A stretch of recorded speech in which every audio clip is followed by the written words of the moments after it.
Le Bayern de Munich qui s'impose 3-2 contre Borussia Dortmund à domicile. Et je viens principalement plus pour le jeu d'Harry Kane. C'est le meilleur numéro 9 actuellement. Il a claqué un doublé et un penalty sur son doublé. Il a été décisif lors de ce classique et est potentiellement l'un des favoris au Ballon d'Or de cette année. Sa mission est de remporter le Ballon d'Or cette année. Comme vous le constatez ici, mission Ballon d'Or, doublé d'Harry Kane dans le classique. Cette saison, toute compétition confondue, c'est 42 buts, 42 matchs, 42 matchs, 49 buts, c'est un pas décisif. C'est énorme pour un joueur de ce calibre. Et il pourra vraiment le remporter si il arrivait qu'il avance en Champions League et en Coupe du Monde et qu'il continue à marquer des buts.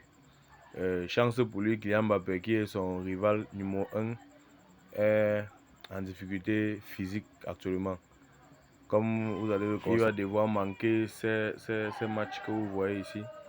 Et peut-être incertain contre Manchester City, comme on dit ici. Donc, c'est une évidence pour Harry Kane de continuer à marquer et d'avancer parce qu'il est aussi dans une équipe conçue, équilibrée et qui lui permet facilement d'atteindre ses objectifs. Comme vous le voyez ici, il a beaucoup de buts grâce à ses coéquipiers qui jouent de manière cohérente ici au Bayern. C'est un peu la différence avec le Real Madrid où chacun cherche à se faire un nom, notamment Vinicius Junior, Kylian Mbappé et Jude Bellingham. Peut-être Arda Güler aussi qui cherche sa place et n'arrive pas toujours à trouver la place de titulaire incontesté. C'est pourquoi il y a un peu un déséquilibre au Real Madrid. Malgré tout, Kylian Mbappé il parvient toujours à marquer des buts, mais c'est insuffisant face à un joueur de calibre comme Harry Kane. Désolé.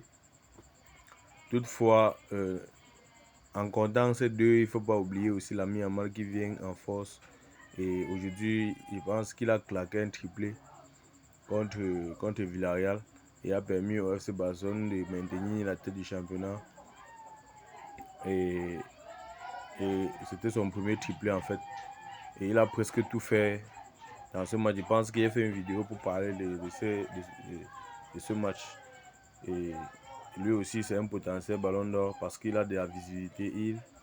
Il donne un peu des frissons dans les matchs. Contrairement aux autres comme Kylian Mbappé qui est un peu parfois sous-côté dans certains matchs. Les gars, nous allons rester jusqu'à la fin de la saison pour voir vraiment qui mérite ce Ballon d'Or parce que ça va plus se jouer en Coupe du Monde. Donc la personne qui va aller plus loin en Coupe du Monde aura plus de chances de gagner ce Ballon d'Or. Mais avant tout, il va falloir d'abord remporter la Champions League. La Champions League va donner au moins 35%. La Coupe du Monde va donner 75%. Donc, ce n'est pas encore fini pour Kylian Mbappé. Donc, il peut encore le faire. C'est mon âme absolue.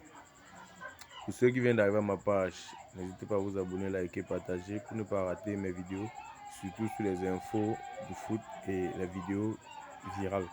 Je dis ciao les gars.